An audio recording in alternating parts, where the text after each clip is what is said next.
quite a different scene on this walk from the last time I was here. Ooh, that's not good. Hanging out my shit. Anyway, that was during steelhead season. No grass. Basically an open game trail. No branches. None of that bullshit.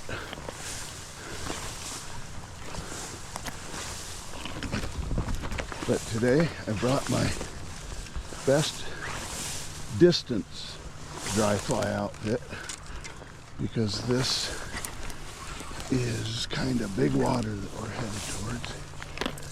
And then I also brought this spray because my intention, oh ouch, my intention is to fish it both ways. Swing on a streamer and working upstream with a dry. It's going to be a really hot day today, so I'm not going to stick around all that long, especially since I chose to put my waders on today instead of going commando. Whew. Yeah, it's already quite warm.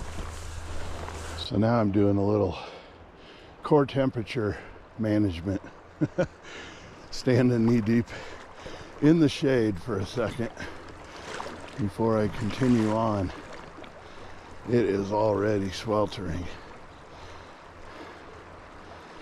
I see a dude over there on the other side of the river that looks like he drove a side-by-side or an ATV in there somehow. I've never been over on that side of the river because it's private property. But our goal, being that riffle, is in sight, so I'm going to continue my hike, just taking my time. All right, we have made it to the Holy Land.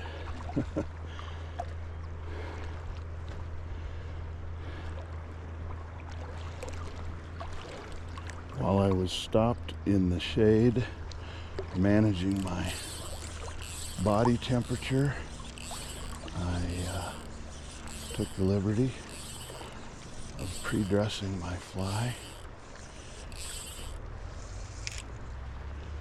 Oh yeah.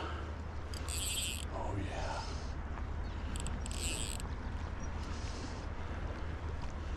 That is floating really nice. Now, I've had days here where I was sight fishing to particular fish, but overall, this is a riffle that I just broke him off. You dumbass. I shouldn't have been talking. Right? Oh, it's okay when I catch some of my stupidity on... Oh my gosh, that broke off at the tippet knot too.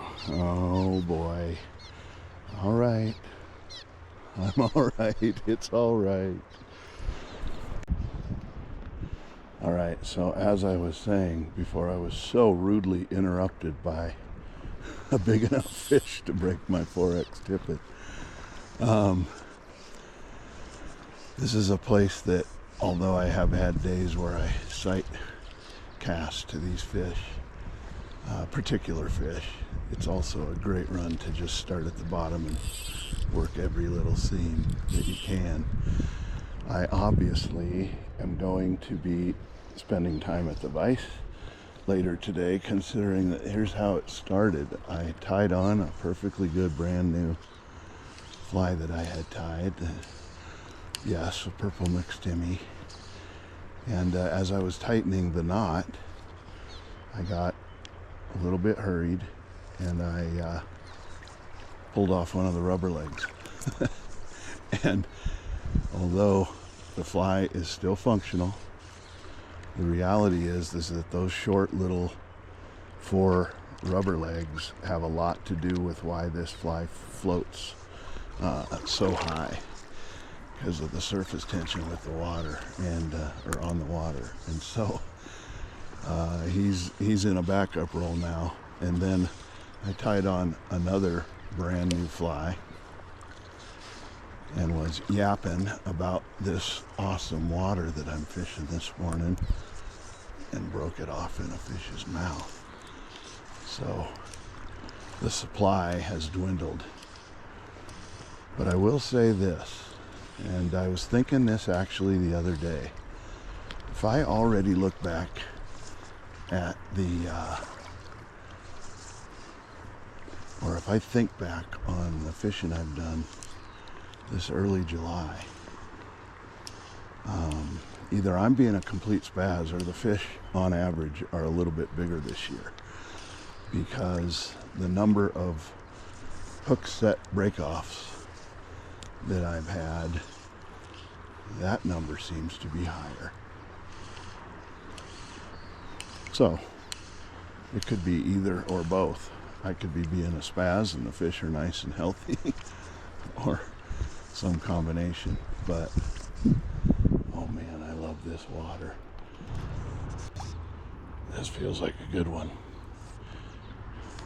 A lot of spunk, and he's going ahead and taking care of the job of getting on the reel by himself. Really nice, subtle take from a big fish that, so if you look up there on the hill, guy was driving by in his, in that same ATV, and I kind of had one eye on him because I was going to give a nice little friendly wave. And out of the other eye, or the corner of my eye, I saw this nice big cutthroat come up and slurp my purple McStimmy. Ooh, this is a nice big fish that looks kind of beat up. Ooh, he looks very beat up. Now, it's late enough that this guy should be healed from all of his spawning scars, but this guy's been in a battle. Oh my gosh. So he has a scab on one side and some serious claw marks of some kind on the other side. But this is a big cutthroat. And I'm guessing that a bird of prey got a hold of this guy temporarily. Look at all of that scarring. Holy shit. That is worse than your average spawning stuff. The fly is out. Now I'm going to let it be for a second because it appears that it might be tangled around him. But let's take a look at this guy. Look at those scars. Oh my gosh. Now that one is healing quickly. That one looks pretty fresh. But here he is. The way he's sitting in the net doesn't do justice to how big this cutthroat is. That's a big buck though. I can tell from his kype jaw. All right, buddy. I'm gonna let you go without even touching you. No. Dazed. Oh shoot. He's still got my leader in his, there he goes. Had my leader wrapped around the little mandible. Oh, that was a nice big fish, but boy, oh boy, was he beat up. That is something else. So several more fish later.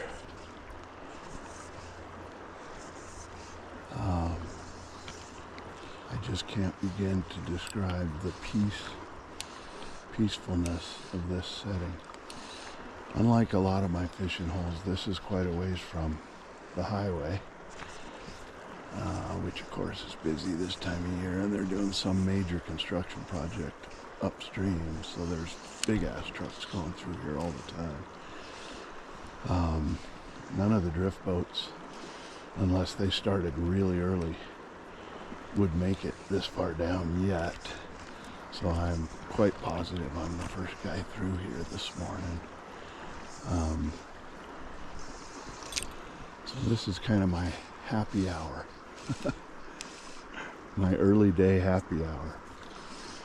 Back in my drinking days, it didn't matter what hour of the day it was. I could find an excuse to drink, but now these happy hours don't bring with them any regret or feeling shitty or anything else. Oh, that fly is floating so nice and high. Right before I turned on the camera, I had a pretty big one. Come on.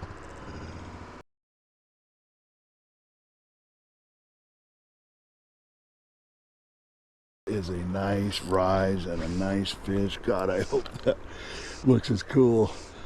I will zoom in on that. That guy came a ways to get this fly, and he didn't go airborne, but he showed himself more than most older wise fish do. He was whoa, he was definitely gonna get that fly no matter what. There was zero hesitation. All right, I just hope I was kind of standing still so that this GoPro had a chance to catch that, because that could be some very cool video. Oh man, this is a good fighting fish. Yeah, right as I'm giving my speech about happy hour. It doesn't take that much to make me happy these days, but this sure does the job. Having a real active cutthroat hook on a dry fly, on a single dry.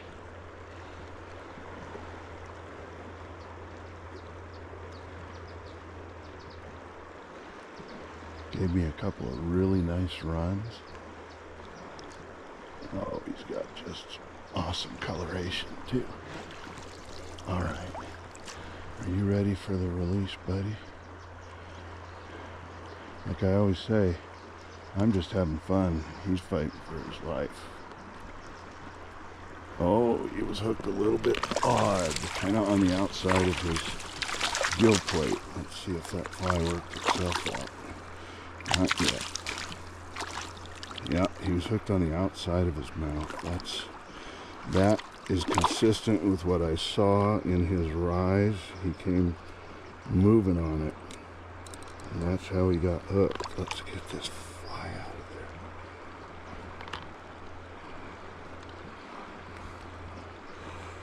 there. There we go. Now, why is this guy hooked on his fin too? There we go. All right, now we get to have our fun with this fella. And I say fella, and I am positive it's a fella. Let's take a little different look at him right here. That's a neat view. That's a really cool view. Oh baby, probably only went 14 inches, but with that kind of football shape and all that girth, I mean, you heard my reel screaming. That is what it's all about.